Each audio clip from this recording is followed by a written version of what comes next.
มีเคล็ดลับเดี๋ยวจะบอกให้ท่านทราบเคล็ดลับเหล่านี้นะครับที่มาของความร่ำรวยอยู่หน้าบ้าน เพราะว่าความร่ำรวยต้องการอะไรที่เป็น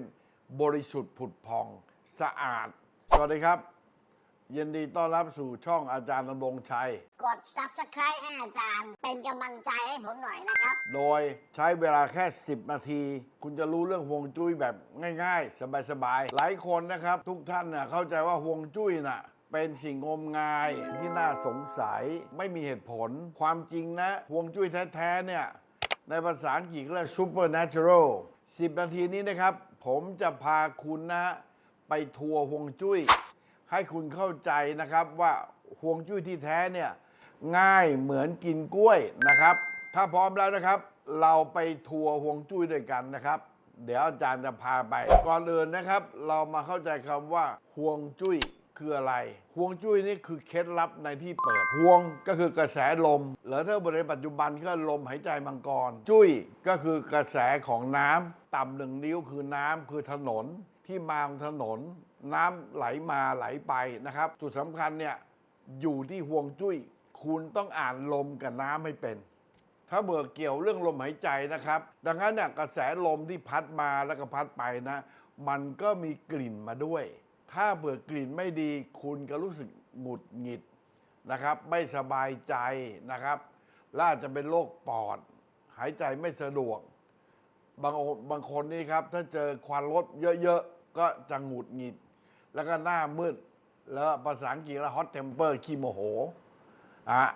นี่คือที่มาของลมส่วนจุ้ยนะครับก็คือกระแสน้ำในร่างกายเรานี่แหละนะครับในร่างกายเราก็มีน้ำเค็มกับน้ำจืดเหมือนโลกใบนี้นะครับน้ำเค็มกับน้ำจืดแล้วก็น้ำบาดาลงั้นกระแสน้ำในร่างกายนะครับถ้าเบื่อมันเดินสะดุดเดินไม่ดีนี่ก็อาจจะเป็นเหตุผลทำให้ตีบตันถ้าตำแหน่งตรงไหนตีบตรงนั้นก็ปวดระบมตำแหน่งตรงไหนตันตรงนั้นก็จะไม่สบายนะครับดังนั้นที่มาของน้ำกับที่มาของลมจะต้องสมดุลกันนะครับเหมือนธรรมชาติถ้าเกิดคุณไปอยู่ใกล้กองขยะหรืออยู่สิ่งแวดล้อมที่เป็นตลาดเหม็นๆนั่นคือลมไม่ดีครับในภาษาฮวงจุ้ยเขาเรียกคาดลมแล้วก็คาดลมจะตามมาด้วยอะไรคาดของกลิ่นแต่ถ้าคุณไปอยู่ใกล้โรงพยาบาลนะครับเราเรียกคาดโรงพยาบาล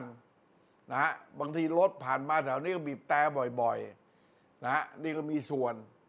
เขาเรียกโรงพยาบาลเป็นที่รวมของโรคภัยไข้เจ็บดังนั้นคาดของโรงพยาบาลก็คือคำว่าคาดของแสงคาดของลมของโรคภัยไข้เจ็บคาดของการระแวงนี่แหละครับหลักการที่1นะครับลมหายใจมังกรขี่หรือชี่ภาษาจีนกลางนะครับก็คือประตูหน้าบ้านจะต้องหันไปรับชี่ที่ดีนะครับสิ่งแวดล้อมที่ดีอากาศที่บริสุทธิ์ไม่มีพอลูชันไม่มีขยะอยู่หน้าบ้านไม่มีกลิ่นเหม็นอยู่หน้าบ้านแล้วก็ไม่มีสิ่งปฏิกูลหรือว่าคลองน้ำเน่าอยู่หน้าบ้านและสิ่งเหล่านี้สำคัญสำหรับสุขภาพอนามัยและที่มาของความร่ำรวยอยู่หน้าบ้านเพราะว่าความร่ำรวยต้องการอะไรที่เป็นบริสุทธิ์ผุดผ่องสะอาดมีเคล็ดลับเดี๋ยวจะบอกให้ท่านทราบใช้ดัชนีที่สวยนะครับกด Subscribe ให้อาจารย์เป็นกำลังใจให้ผมหน่อยนะครับตกลงกดแล้วยังครับเรามาไฟท์ด้วยกัน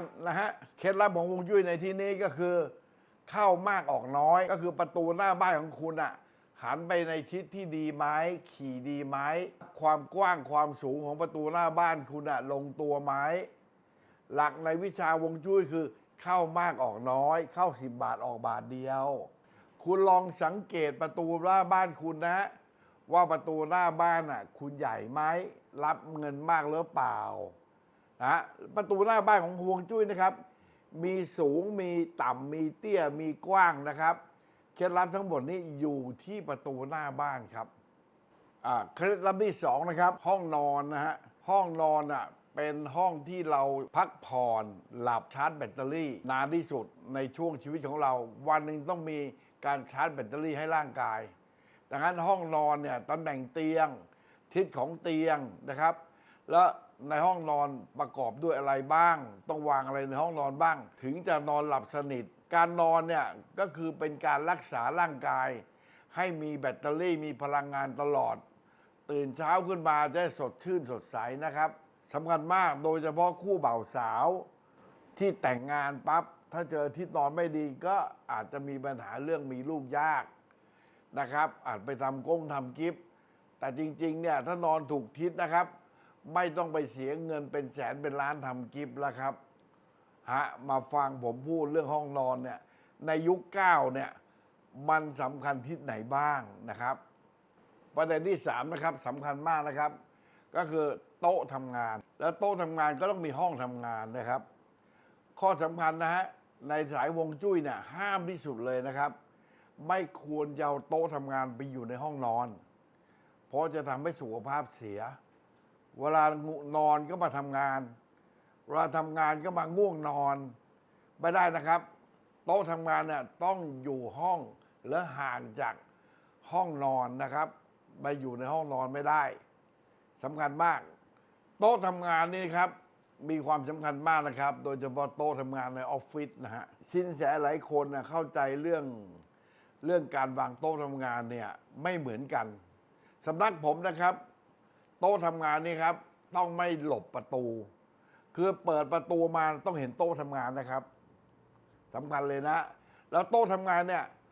คุณก็ต้องหันหน้าหาประตูไม่ใช่หันหลังหาประตูนะครับ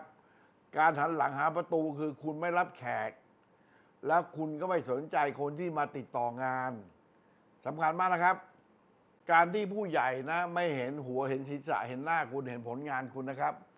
ก็มาจากการที่คุณนั่งหลบประตูหมายถึงว่าเปิดประตูไม่เห็นคุณนะครับคุณอยู่หลังประตูเพราะงั้นตำแหน่งประตูเนี่ยคือที่มาของชี่ที่มาของขี่พอเปิดปุ๊บขี่ต้องวิ่งเข้ามาจะต้องมาชนโต๊ะคุณนะครับชนปั๊บเป็นคำว่างานเข้ามีงานทำสนใจคุณนะครับแต่ถ้าคุณหลบนะครับเปิดประตูมาไม่เจอคุณหลบประตูแสดงว่าคุณเป็นคนที่ไม่รับผิดชอบงานลองกลับไปเช็คดูนะครับว่าคุณน่ะนั่งหันหลังให้ประตูหรือเปล่าหรือว่าหลบประตูหรือเปล่าหรือว่าประตูเปิดมาไม่เจอโต๊ะคุณเลยนะฮะ3 ข้อนี้สำคัญมากแล้วก็กลับมาคอมเมนต์บอกอาจารย์ด้วยนะครับนี่แหละความสำคัญเรื่องขี่ที่ไหลมาแล้วเมื่อขี่ที่ไหลมาเนี่ยเหมือนปากเรากินข้าวก็คือไหลเข้าประตูก็คือปากก็ไหลเข้ามาในบ้านไหลเข้ามาที่โต๊ะไหลเข้ามาที่โต๊ะทำงานโต๊ะกินข้าวไหลเข้ามาในห้องครัวไหลเข้ามาในห้องนอนเพราะงั้นขี่เนี่ยอยู่ที่ประตูหันไปไหนขี่ก็ไปนั่นนะครับประตูหันไปที่โต๊ะนี่ก็ได้พลังงานของขี่ดังนั้นถ้าได้พลังงานขี่หรือชี่ที่ดีก็จะส่งเสริมให้คุณเนี่ยร่ำรวยสุขภาพดีนะครับแล้วก็ผู้ใหญ่เมตตาและนี่คือหลักการเคล็ดลับฮวงจุ้ยง่ายๆใน10 นาทีนี้ที่จะฝากให้ทุกคนลองไปเช็คลองไปสังเกตดูว่าสิ่งที่คุณนั่งนอนนะครับหันการทำงานการปฏิบัติทั้งหมดตรงกับที่อาจารย์บอกไว้หรือเปล่าถ้าชอบวิดีโอนี้นะครับกดติดตามและกด Subscribe แสนซับให้อาจารย์ด้วยเพื่อเป็นกำลังใจในการดำเนินการและบอกเคล็ดลับให้ทุกท่านมากขึ้นเรื่อยๆทุกวัน